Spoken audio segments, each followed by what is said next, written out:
복된 삶을 위한 4대 원리. 두 번째, 마태복음 6장 31절에서 34절 말씀. 전편에 이어서 계속됩니다.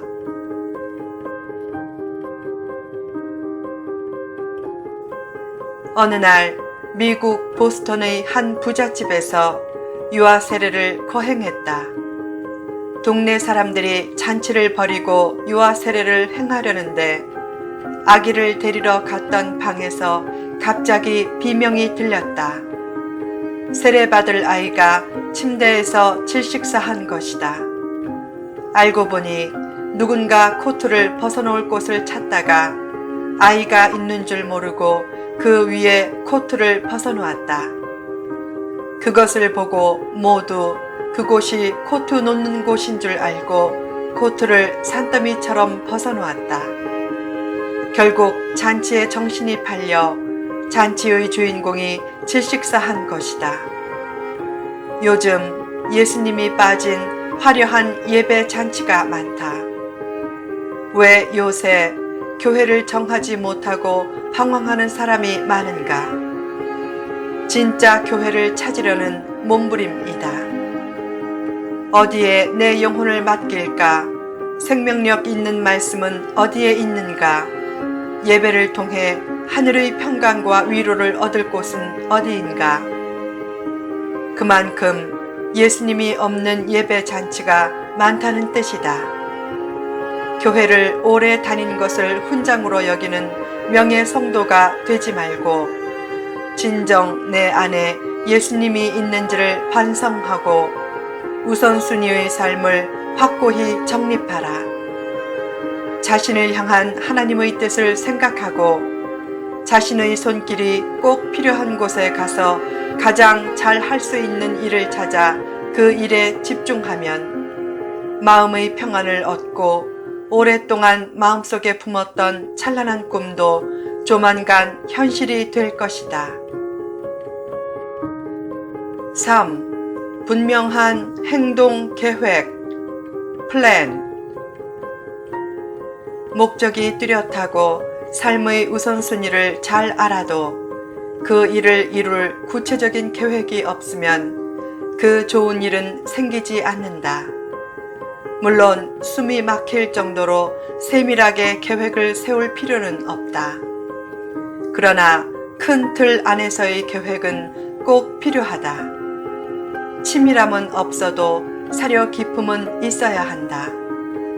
사려 깊은 계획이 없이 삶이 그저 일어나게 방치하면 훌륭한 일은 생기지 않고 자질구레한 일들만이 일상생활의 부유물처럼 우리 주변을 맴돌게 된다.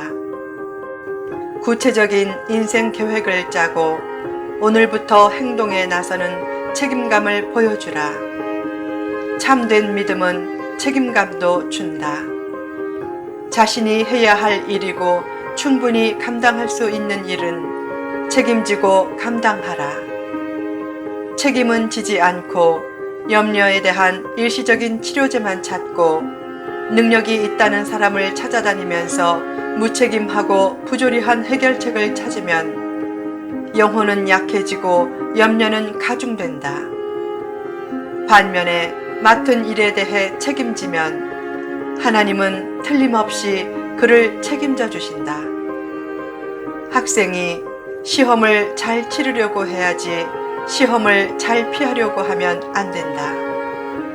인생 시험도 회피하는 데만 급급하면 염려와 불안은 가중된다.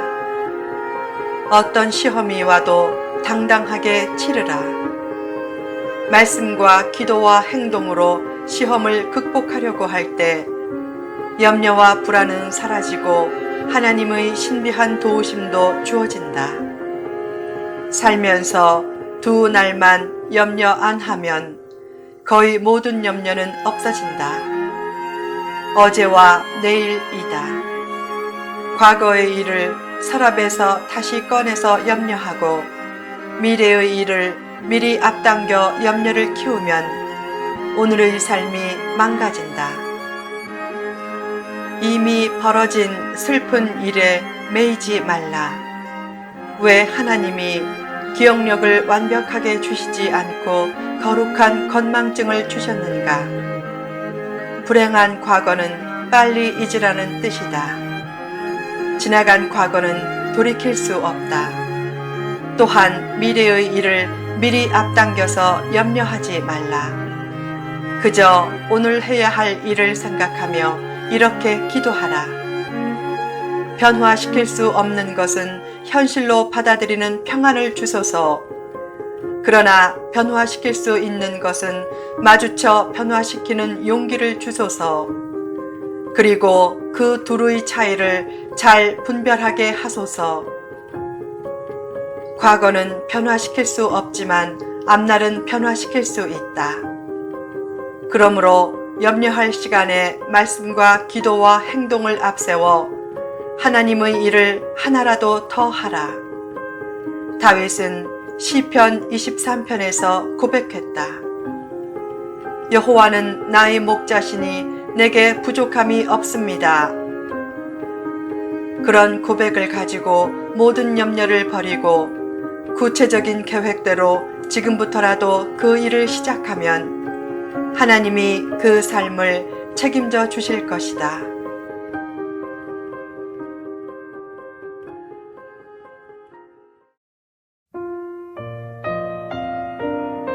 4.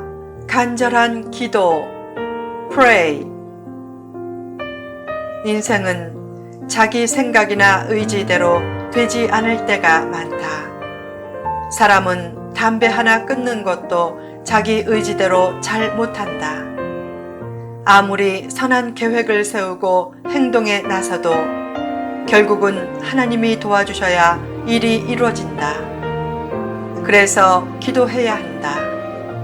기도를 통해 하나님이 움직이시면 문제도 풀리고 상처도 씻기고 신비하게 치유와 회복의 역사도 나타난다. 어느 날 행복하게 사는 부부의 딸이 교통사고로 죽는 큰 불행이 닥쳤다. 딸을 장례 지내고 오던 길에 부부는 다투었다. 엄청난 마음의 상처를 토해낼 때 그것을 받아줄 마음의 여유가 서로 없었기에 싸움이 점점 커지다가 결국 이혼했다.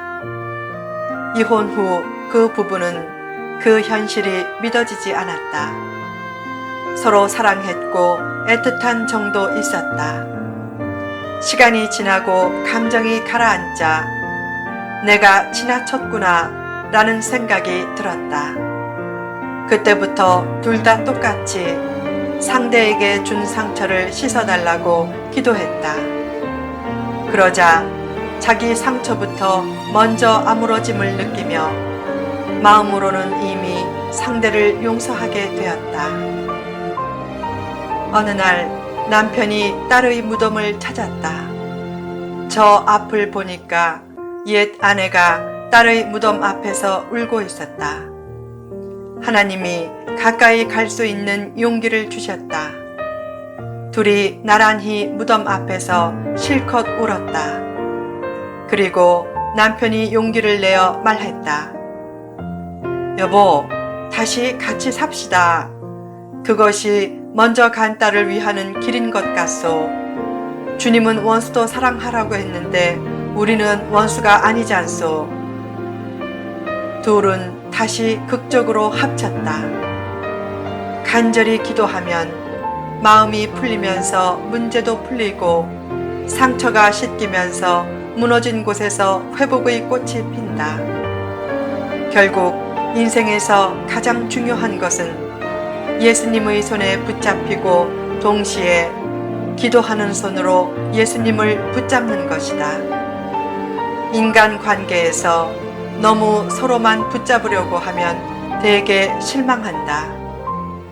기도하는 손으로 하나님을 꼭 붙잡는 것이 승리하는 길이고 행복하게 사는 길이다.